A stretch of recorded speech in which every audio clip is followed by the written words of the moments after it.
l'existence de bonus et de malus, le versement des bonus sur 3 années et non pas une année. Mais c'est un monde totalement différent par rapport à celui-même que vous avez connu. Est-ce à dire que le monde est parfait?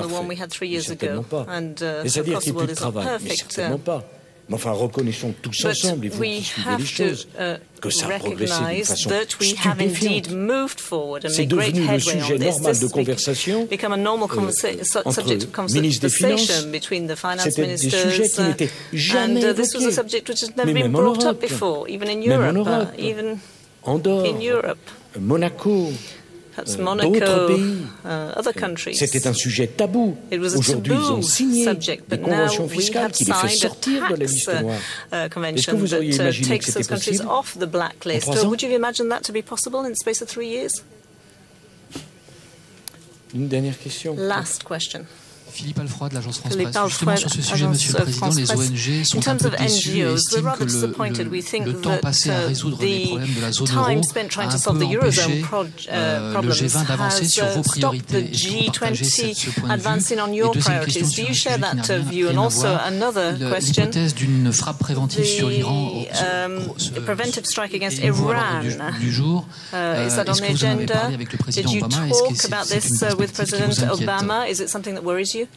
Bon, que les ONG soient déçus, je le comprends. Ils sont déçus parce qu'on a tellement parlé dans les médias de la crise, on a moins parlé de la pauvreté dans le monde, de la faim dans le monde, de la nécessité du développement. Ça, c'est vrai. C'est incontestable. Et je partage avec eux cette déception. Pour autant, sur le fond des choses, ça a progressé. Et ils me l'ont dit d'ailleurs, beaucoup plus qu'ils ne l'imaginaient. Est-ce que vous croyez qu'il y avait un syndicat dans le monde? Imaginez que le B20 et le L20, le patronat et les syndicats se rencontreraient, qu'on parlerait dans le communiqué avec autour de la table des pays comme la Chine, comme l'Inde, d'un socle social minimum. Personne n'imaginait que ça avancé à ce point-là.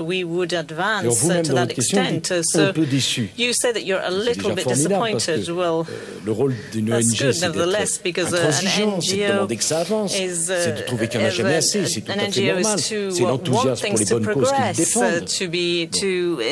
Defend causes enthusiastically, and so everybody has seen that the objectives of the French presidency, well, we can't say that no progress has been made, so when we announced, and I defer to the Minister of Foreign Affairs, when we talked about the objectives under the French presidency, the people said it was too ambitious, we'd never manage it, we'd never achieve anything, any results. I would have preferred to say, okay, let's not talk about this FTT. Who believed in this anyway? Qui pensait que c'était possible? Who thought that it would be possible? Nobody. Une ONG, vous savez, les ONG, c'est des gens sérieux, NGOs are very serious people, very enthusiastic, passionate people. Vous savez parfaitement que c'est pas possible. Mais le fait que ce soit encore sur la table et dans le communiqué, c'est un progrès considérable. Le fait que je puisse vous donner le nom d'une dizaine de pays qui regardent la taxe avec sympathie. On était seuls au début de l'année. Et l'engagement de l'Allemagne, quand même, déterminé. Et de la Commission. Germany, for example, and the European Commission. So that is progress. Perhaps I'm a bit too upbeat, but il y a peu de chances que vous le soyez pour moi. I'm sure you won't be franchement, enfin, as upbeat as I am. But that's not the role that you're supposed to play. Frappe préventive, so, preventive strike. I don't know what you mean by that. Le comportement de l'Iran, Iran's behavior, et cette volonté obsessionnelle d'acquisition du nucléaire militaire est en violation de toutes les règles internationales. Et la France condamne fermement le non-respect par l'Iran des règles internationales. Frappe préventive, vous y allez vite.